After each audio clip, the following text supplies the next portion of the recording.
बिस्मिल्लाहिर्रहमानिर्रहीम। अस्सलाम वालेकुम। आपका दोस्त सलमान हैदर। दुआ है परवरदिगार से कि उसने आपको और आपके अहले खाना को अपनी हिफ्ज़ अमान में रखा हुआ। टोटल 4 स्टोरीज हैं और सबसे टॉप स्टोरी यह है कि सदर मुमलिकत आरिफ अलवी की सऊदी फरमारवा, जी हाँ, जनाब सलमान साहब के साहबजादे मोहम्मद बिन सलमान साहब से मुलाकात हुई है। जी हाँ, वली अहद भी हैं, वज़ीर आज़म भी है, उनसे मुलाकात हुई है। लेकिन इस मुलाकात के बाद जो मुस्लिम लीग नून के ऊपर बिजलियाँ गिरी हैं, जो हुकूमत पर बिजलियाँ गिरी हैं, जो मुस्लिम लीग नून के सोशल मीडिया पर बिजलियाँ गिरी हैं, तो लग रहा है ये मुलाकात बिल्कुल सही उस निशाने के ऊपर बैठी है। ये टॉप स्टोरी है। मुलाकात क्या, इसका क्या मतलब है? इशाइया भी आरिफ अलवी साहब का, ये क्या चीज़ है?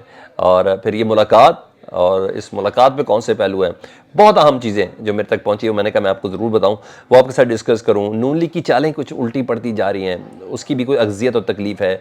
सुप्रीम कोर्ट से एक परेशान कौन खबर है जो शायद उम्मीद की जा रही थी मंडे के बाद ऑनवर्ड वीक के अंदर, वो अब वैसा बर लाने वाली बात नहीं। सारी बात है, DGI-SPR की प्रेस कॉन्फ्रेंस भी तो आई भी है ना, तो उसके भी कुछ सर्टन मुजम्मरात हैं जो मैंने आपके साथ शेयर करने हैं। कुछ तफसील मैं डेफिनेटली भी आप आगे चल के आपको बताता हूँ।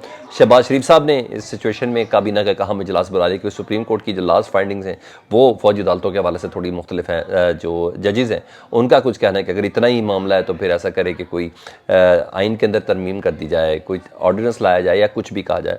तो बहुत अहम पेशरफ्त है जो सारी आपके सामने आगा करता हूँ।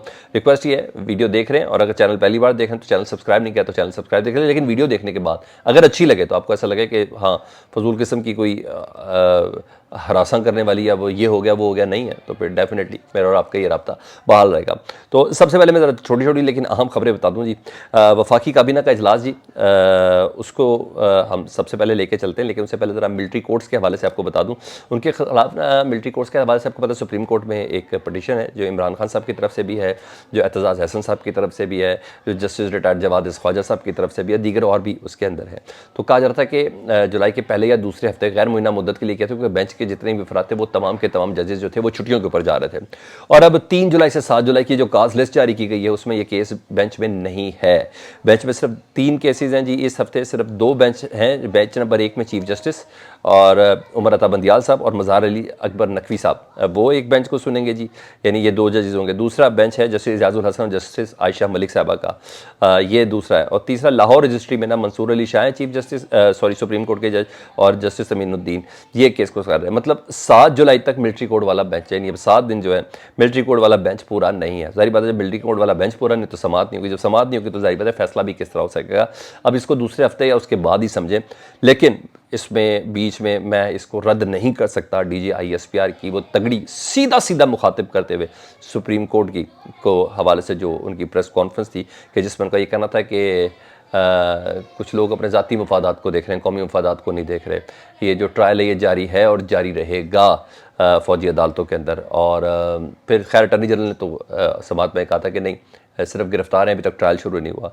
लेकिन उस सारी बात है उस तगड़ी प्रेस कॉन्फ्रेंस का जिसमें दरख्वास्त, उससे पहले दरख्वास्त चीफ जस्टिस की तरफ से थी कि अब ये हम उम्मीद करते हैं, दरख्वास्त नहीं थी उम्मीद कर, हम उम्मीद करते हैं कि जब तक ये केस ज़ेर समाअत है तो ट्रायल नहीं होगा फ़ौजी अदालतों के अंदर। लेकिन बहरहाल उसका भी एक सर्टन इम्पैक्ट होगा जो लेना है। और अब इसको दूसरे हफ्ते के बाद ही समझे। ऊपर से याहिया अफरीदी साहब का, जस्टिस याहिया अफरीदी साहब का जो नोट आया, हालांकि 23 जून का वो लिखा हुआ नोट था, लेकिन चांद रात को वो नोट शेयर किया गया जो डेफिनेटली सुप्रीम कोर्ट के उस दिन के अहकामात में के अंदर इसको नोट को भी शामिल किया गया, जिस पर मैंने कहा कि मुझे ऐसा लगता है कि ये फुल कोर्ट बेंच होना चाहिए। तो ये सारी चीज़ें बड़ी मानी खेज़ हैं, इस तरह नहीं है। तो डेफिनेटली अब ये बात इस हफ्ते तो रिलीफ वाली नहीं है कि शायद इमरान खान या PTI को रिलीफ मिल जाता कि अगर इसके ऊपर को स्टे मिल जाता, तो ये तो थी। उधर जारी बात है इन तमाम चीज़ों में समाअत के दौरान कई ऐसी बातें भी हुई थी। तो वफाकी काबीना का इजलास है जी, पीर के रोज़ बुला लिया गया जी, और ये हंगामी इजलास है।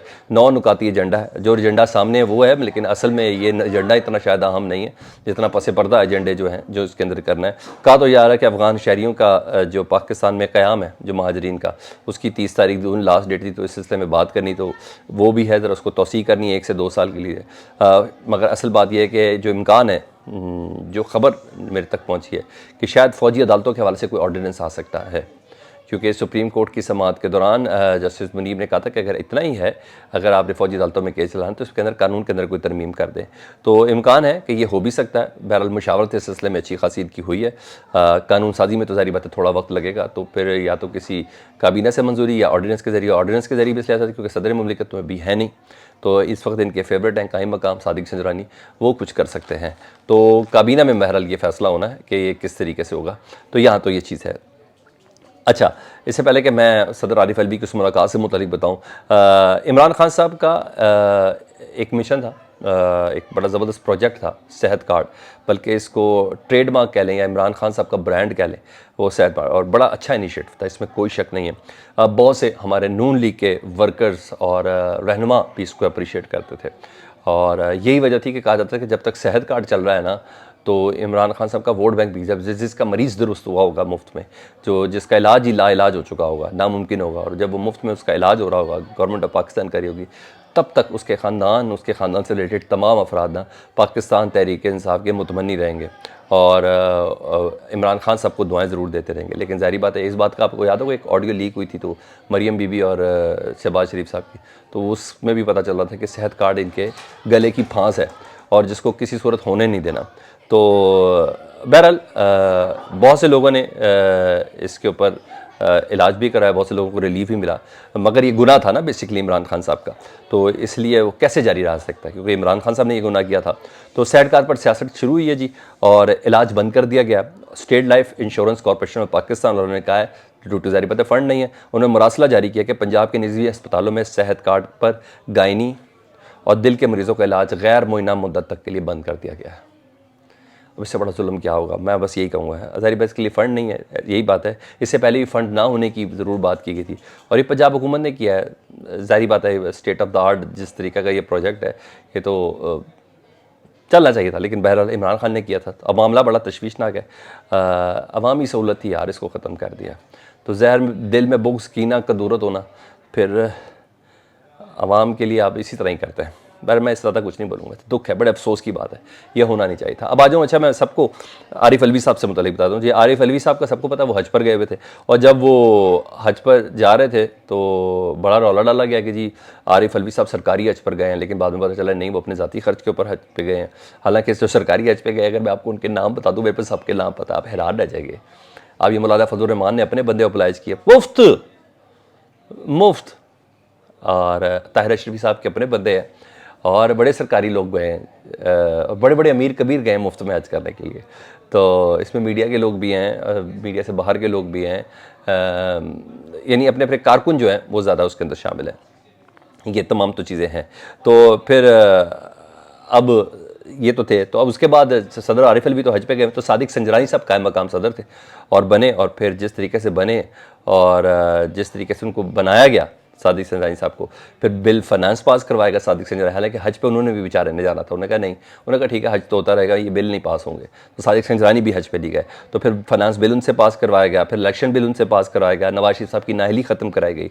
तो पता तो चल गया कि आरिफ अलवी साहब ही गले की बेसिकली हड्डी थे।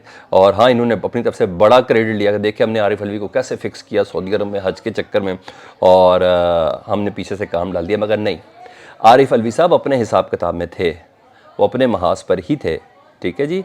और ऐसी चीज़ थी जो अब नज़र भी आ रहा है। आरिफ अलवी साहब ने सबसे पहले जी हज किया, और हज के बाद सऊदी अरब के वज़ीर आज़म और वली अहद मोहम्मद बिन सलमान, जी हाँ, उनके साथ मुलाकात की, खाना खाया, आइशाइया दिया, ये सब हुआ। इसके बाद जो तस्वीर जारी की गई, उस तस्वीर की लैंग्वेज, उस तस्वीर की बॉडी लैंग्वेज, उस तस्वीर की स्माइल नून लीग वालों के लिए बहुत ही किलिंग स्माइल साबित हुई है, और उनकी तकलीफ़ और अजियत बता रही है कि बहुत परेशान है, और रिएक्शन बता रहा है कि तस्वीर बिल्कुल सही जगह पे जाके लगी है। और आरिफ अलवी साहब ने इसको ट्वीट भी कर दिया तस्वीर को। मतलब कि आरिफ अलवी साहब ने कोई घाटे का सौदा नहीं किया, वो एक सर्टन प्लान के ऊपर ही गए हुए थे। और कहा जा रहा है कि कोई पैगाम वगैरह लेके गए इमरान खान साहब का, कहा जा रहा है, और इमरान खान साहब ने कोई पैगाम भेजा हो, बैकडोर डिप्लोमेसी का या इंटरनेशनल यानी फ़ॉरेन डिप्लोमेसी का कुछ स्तर का हो, कोई एक्टिव करना मकसूद हो डेफिनेटली, जो कि जिस हिसाब से इस वक्त इमरान खान साहब की ज़िंदगी तंग कर रहे हैं, उनके गिर्द घेरा तंग किया जा रहा है। तो शहबाज शरीफ साहब की कल प्रेस कॉन्फ्रेंस से पता चला कि इमरान खान साहब के ऊपर कोई इल्ज़ाम नहीं है। जिस तरीके से पीटीआई की जमात को क्रश करने की कोशिश की जा रही है, तो मुल्क के अंदर तो उनको किसी किस्म का कोई रिलीफ मिल नहीं रहा। तो डेफिनेटली अपने आप को बचाने के लिए कोई किसी तरह भी जाएगा। और वैसे भी सऊदी अरब वाले तो मौजूदा फरमा रवा के और इस्टेब्लिशमेंट के बहुत ज़्यादा करीब भी हैं। तो खैर इफ़ेक्ट देखते हैं, आइंदा आने चंद दिनों वाले में पता भी चल जाएगा कि क्या इफ़ेक्ट हुआ है। और सब जानते हैं सऊदी अरब को टालना मुश्किल ही नहीं बल्कि नामुमकिन है। अगर ये मिशन कामयाब रहा, hope for the best, PTI के लिए बड़ा ज़बरदस्त होगा। अपना बहुत ख्याल रखें, फीडबैक से मुतल्लिक़ आगाह करें। अल्लाहुम्मा सल्ली अला मुहम्मद व आले मुहम्मद।